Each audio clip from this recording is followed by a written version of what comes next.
എല്ലാവർക്കും ഷിഡ്ലീസ് വ്ലോഗ്സിലേക്ക് സ്വാഗതം.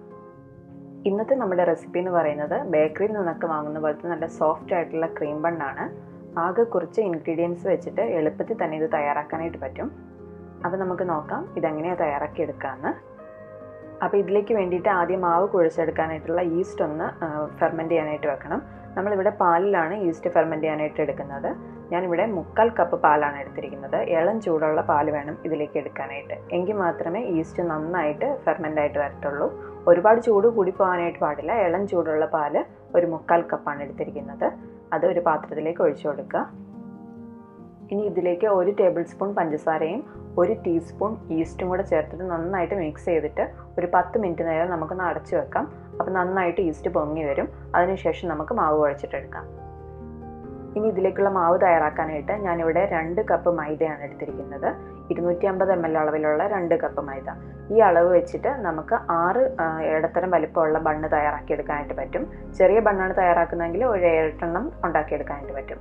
അപ്പം അതിലേക്ക് ഞാൻ മധുരത്തിന് ആവശ്യമായിട്ട് 1 ടേബിൾ സ്പൂൺ പഞ്ചസാരയും പിന്നെ 1 നുള്ളി ഉപ്പും കൂടെ ചേർക്കുന്നുണ്ട്. ഇനി ഇത് നന്നായിട്ട് മിക്സ് ചെയ്തിട്ടെടുക്കുക. അതിനുശേഷം ഈസ്റ്റ് പൊങ്ങി വന്ന പാലും കൂടെ ചേർത്തിട്ട് നമുക്കിത് കുഴച്ചിട്ടെടുക്കാം. 2 കപ്പ് മൈദയിലേക്ക് 3/4 കപ്പ് പാല് കറക്റ്റ് പാകമാണ്. അഥവാ കുഴിച്ചെടുക്കുമ്പോൾ ആവശ്യമുണ്ടെന്നുണ്ടെങ്കിൽ മാത്രം ഇളം ചൂടുള്ള വെള്ളം കുറേശ്ശെ വിധം ചേർത്ത് കൊടുത്തിട്ട് ഒന്നുകൂടെ നന്നായിട്ട് കുഴച്ചെടുത്താൽ മതി. ഇപ്പോൾ നന്നായിട്ട് കുഴച്ചെടുത്തിട്ടുണ്ട്. ഇനി ഇതിലേക്ക് 1/2 ടേബിൾ സ്പൂൺ റൂം ടെമ്പറേച്ചറിലുള്ള ബട്ടറും കൂടെ ചേർക്കണം. ഉപ്പില്ലാത്ത ബട്ടറാണ്, കാരണം നമ്മൾ ഓൾറെഡി ഉപ്പ് ഇതിലേക്ക് ചേർത്തിട്ടുണ്ട് മാവിലേക്ക്. അപ്പം ഉപ്പില്ലാത്ത റൂം ടെമ്പറേച്ചറിലുള്ള ബട്ടറും കൂടെ ചേർത്തിട്ട് നന്നായിട്ട് തന്നെ കുഴച്ചെടുക്കുക.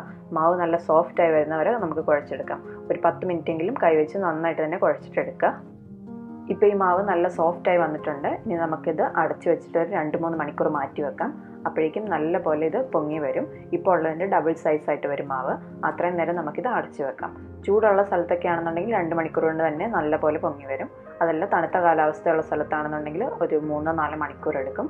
ഇപ്പോൾ ഉള്ള മാവിൻ്റെ ഡബിൾ സൈസായി വരുന്നിടം വരെ നമുക്കിത് മാറ്റി വെക്കാം. നമ്മൾ ബട്ടറും കൂടെ ചേർത്ത് കുഴച്ചെടുത്തുകൊണ്ട് തന്നെ ഇത് ഡ്രൈ ആയി പോവില്ല. അതല്ല കുറച്ചുകൂടെ ഓയിലൊന്ന് സ്പ്രെഡ് ചെയ്ത് കൊടുക്കുകയാണെന്നുണ്ടെങ്കിൽ മാവിൻ്റെ മുകളിൽ കുറച്ച് ഓയിലൊന്ന് സ്പ്രെഡ് ചെയ്യാം. എന്നിട്ടൊരു ക്ലീൻ ഫിലിം വെച്ചോ അല്ലെങ്കിൽ എന്നുണ്ടെങ്കിൽ നനഞ്ഞൊരു തുണി കൊണ്ടിട്ട് നന്നായിട്ട് തന്നെ കവർ ചെയ്തിട്ടെടുക്കുക. ഇത് പൊങ്ങി വരാനായിട്ട് മാറ്റി വെക്കാം. ഇപ്പോൾ ഒരു 2 മണിക്കൂർ കഴിഞ്ഞിട്ടുണ്ട്. ഇവിടെ നല്ല ചൂടുള്ള കാലാവസ്ഥ ആയതുകൊണ്ട് തന്നെ 2 മണിക്കൂർ കൊണ്ട് കറക്റ്റായിട്ട് പൊങ്ങി വന്നിട്ടുണ്ട്. നമുക്ക് നല്ലപോലെ വീർത്ത് ആദ്യം വെച്ചതിൻ്റെ ഡബിൾ സൈസായിട്ട് വന്നിട്ടുണ്ട്. നല്ല സോഫ്റ്റും ആയിട്ടുണ്ട് മാവ്. ജസ്റ്റ് ഒന്നുകൂടെ എല്ലാം ഒന്ന് കൈകൊണ്ട് കുഴച്ചെടുക്കുക. ഒരുപാടിട്ട് പ്രസ് ചെയ്യേണ്ട, ജസ്റ്റ് ഒന്ന് കുഴച്ചെടുത്താൽ മതി. ഇനി എന്നിട്ട് നമുക്ക് ഇത് ബോൾസ് ആക്കി എടുത്തിട്ട് ഓരോ ബണ്ണിൻ്റെ ഷേപ്പിലേക്ക് മാറ്റാം. ഇതുപോലെ ഒന്ന് ഷേപ്പിലൊന്ന് ആക്കിയിട്ട് ജസ്റ്റ് ഒന്ന് ഉരുട്ടിയെടുത്താൽ മാത്രം മതി. ഒരുപാട് നേരമായിട്ട് പ്രസ് ചെയ്തെടുക്കരുത്. അപ്പോൾ ബണ്ണ് വെന്ത് വരുമ്പോൾ ഭയങ്കര ഹാർഡായിട്ടിരിക്കും. വെറുതെ ഒന്ന് ജസ്റ്റ് ഒന്ന് ഷേപ്പ് ആക്കി എടുക്കുക മാത്രം ചെയ്താൽ മതി.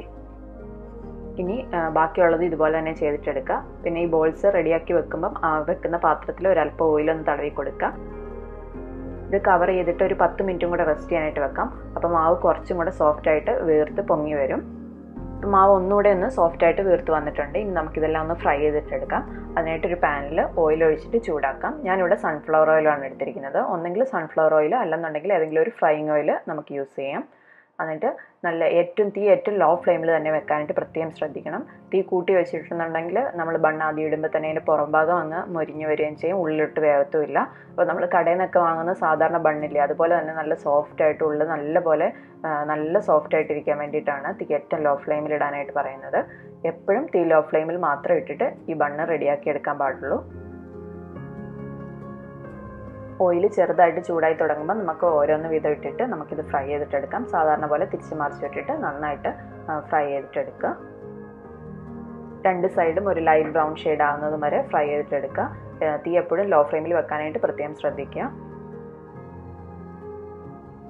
ഇതുപോലെ ബാക്കി എല്ലാ ബണ്ണും റെഡിയാക്കി എടുക്കാം.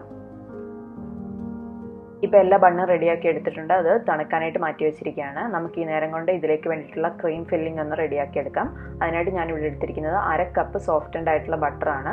അതായത് റൂം ടെമ്പറേച്ചറിലുള്ള ബട്ടറാണ്. നന്നായിട്ട് തന്നെ ഒന്ന് പ്രസ് ചെയ്ത് കൊടുക്കുമ്പോൾ തന്നെ നന്നായിട്ട് സോഫ്റ്റ് ആയിട്ട് വരും. പിന്നെ ഇതിലേക്ക് വേണ്ടത് 1/2 കപ്പ് പൊടിച്ച പഞ്ചസാരയാണ്. പൊടിച്ച പഞ്ചസാര 1/2 കപ്പ്. രണ്ടും തുല്യ അളവിൽ തന്നെ ചേർത്ത് കൊടുക്കുക. ഞാനിവിടെ 6 ബണ്ണിലേക്കുള്ള ക്രീം ഫില്ലിങ്ങിൻ്റെ ഇതാണ് പറയുന്നത്. അതിലേക്കായിട്ട് 1/2 കപ്പ് ബട്ടറും 1/2 കപ്പ് പൊടിച്ച പഞ്ചസാരയും മതി. ഇത് രണ്ടും കൂടെ ചേർത്ത് നന്നായിട്ട് തന്നെ മിക്സ് ചെയ്തിട്ടെടുക്കുക. ഇപ്പോൾ നമ്മുടെ ബണ്ണും ക്രീം ഫില്ലിങ്ങും ഇവിടെ റെഡി ആയിട്ടുണ്ട്. ഇനി ബണ്ണ് മുറിച്ചെടുത്തിട്ട് അതിനകത്തേക്ക് ക്രീം ഫില്ലിങ് നമുക്ക് ആവശ്യാനുസരണം വെച്ച് കൊടുക്കാം.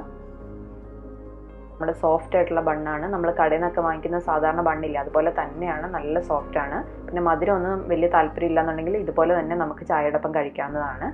ഈ ക്രീം ഫില്ലിങ്ങിൻ്റെ ഒന്നും ആവശ്യമില്ല. നല്ല ടേസ്റ്റി ആയിട്ടുള്ള ക്രീം ബൺ ഇവിടെ റെഡി ആയിട്ടുണ്ട്.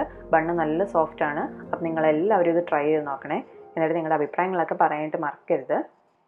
പിന്നെ നിങ്ങൾക്ക് ഈ വീഡിയോ ഇഷ്ടമായിട്ടുണ്ടെങ്കിൽ ലൈക്ക് ചെയ്യാനും ഷെയർ ചെയ്യാനും കമൻറ്റ് ചെയ്യാനും മറക്കരുത്. പിന്നെ നിങ്ങൾ എൻ്റെ ചാനൽ ഇതുവരെയും സബ്സ്ക്രൈബ് ചെയ്തിട്ടില്ലെങ്കിൽ please subscribe to my channel. വേറൊരു വീഡിയോ ആയിട്ട് വീണ്ടും കാണാം.